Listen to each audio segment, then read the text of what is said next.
Okay, we're gonna go through loading a double pigtail biliary plastic stent. So your physician has asked you for a 10 French by 5 centimeter double pigtail stent.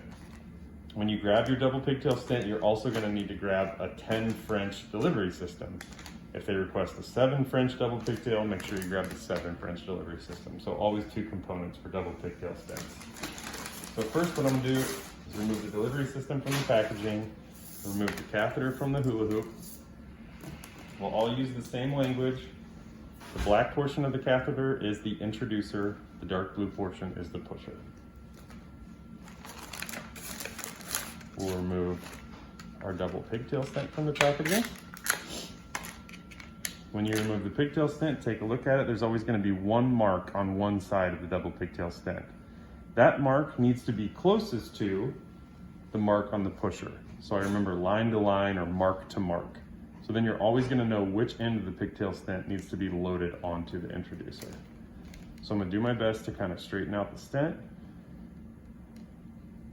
Push the introducer through the double pigtail stent, all the way through, until we get the stent pushed all the way down against the pusher. And you'll see these lines are closer together, so line to line.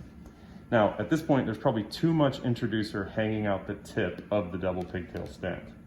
So all I'm gonna do is go to my handle. If it's not already unlocked, unlock it, and I'm gonna pull back on the handle, and when I pull back on the handle, it pulls the introducer back toward the stent. You can choose the amount of introducer you want hanging out of the tip of the stent based on physician preference. And just as a reminder, the radio opaque marker that we can see on fluoro lives in the tip of the black introducer.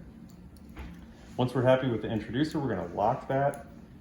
We'll pick this up. This is prepared to be handed to the physician.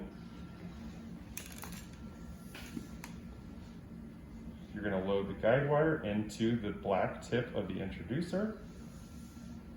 Push the guide wire in. The guide wire is going to kick out early at the point where the blue and the white of the catheter meet. You can slide the stent down to the physician.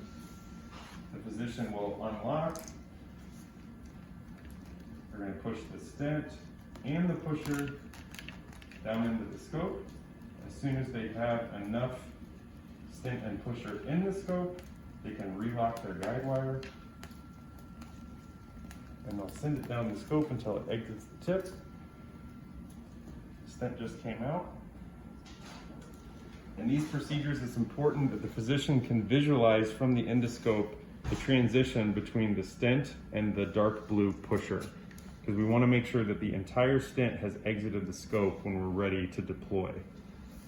Ideally, the ampulla or the papilla will be seated right here. So this much stent will be inside the duct and this much stent will be outside the duct, creating the pigtail that we can visualize endoscopically.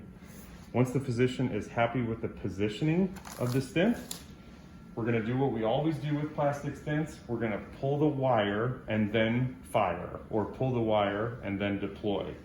So we unlock our guide wire. We withdraw the guide wire back. You can remove it entirely from the scope, or you can just pull it back 2 or 3 feet. And then when your physician is happy with the positioning, you're gonna unlock the handle.